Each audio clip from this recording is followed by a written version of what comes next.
Assalamualaikum warahmatullahi wabarakatuh. Balik lagi di channel Sekelas Pinjol. Langsung saja tanpa berbahasa-basi lagi. Nah, di video ini saya akan membahas yang judulnya melacak pinjol legal yang melanggar aturan OJK. Oke, di video ini saya akan membahas lebih khusus ya, secara singkat saja ya, dan mengambil dari sudut pengetahuan kita tentang apa itu pinjol lebih dalam lagi. Juga memberikan pandangan pribadi saya tentang polemik pinjol yang ada sekarang ini. Setidaknya ini buat kalian yang sedang terjerat, mungkin sedang galbay atau sedang menggunakan pinjol ini.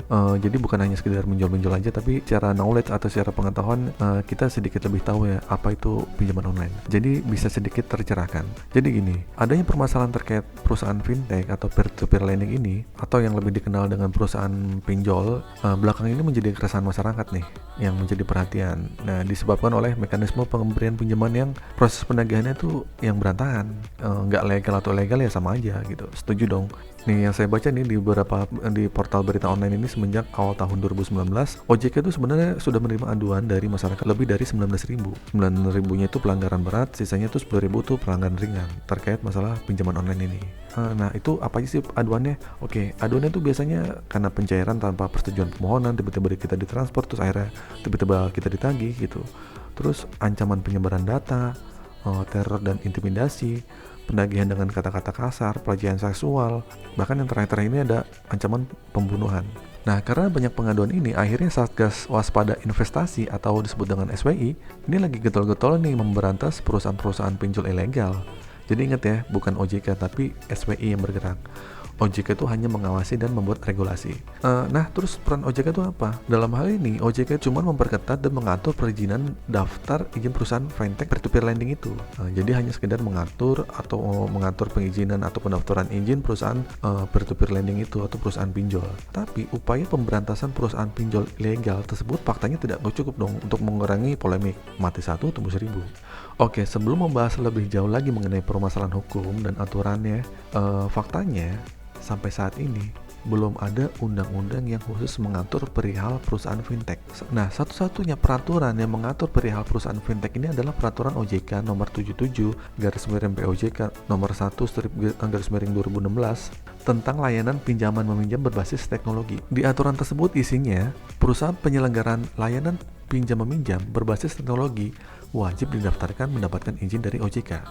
Sehingga setiap perusahaan pinjol yang menjalankan usaha tanpa adanya izin tersebut dapat dikategorikan sebuah perusahaan pinjol ilegal. Sampai situ. Oke, paham ya teman-teman ya? Nah, jadi nggak bisa dipungkiri lagi pelaku pelanggaran bukan hanya perusahaan pinjol yang terdaftar aja atau pinjol yang ilegal ini.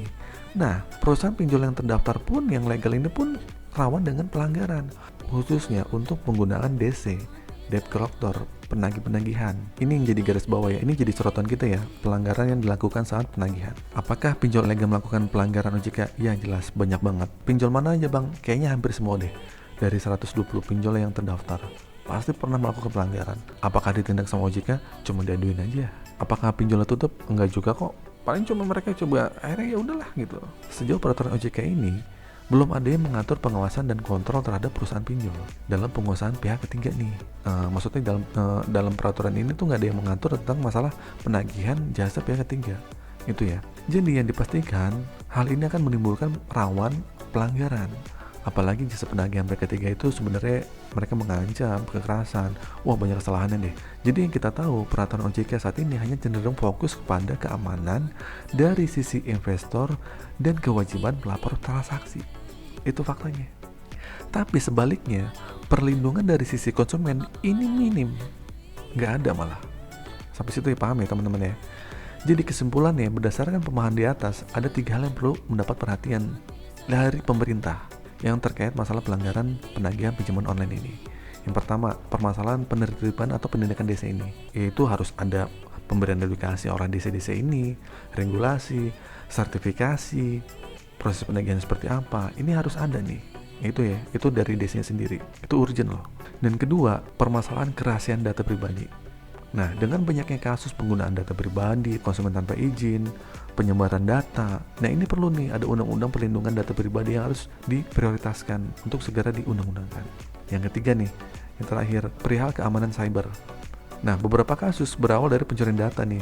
mereka kena phishing, mereka mengklik link yang dari nomor atau WA blast, akhirnya mereka data dicuri. Nah, yang ini akan mengakibatkan pencurian data korban, yang salah satunya akhirnya ke pinjaman online. Jadi itu ya teman-teman ya, pinjol legal yang melanggar aturan tuh banyak. Apakah pemerintah bertindak? Sejauh ini ya kalian lihat sendirilah.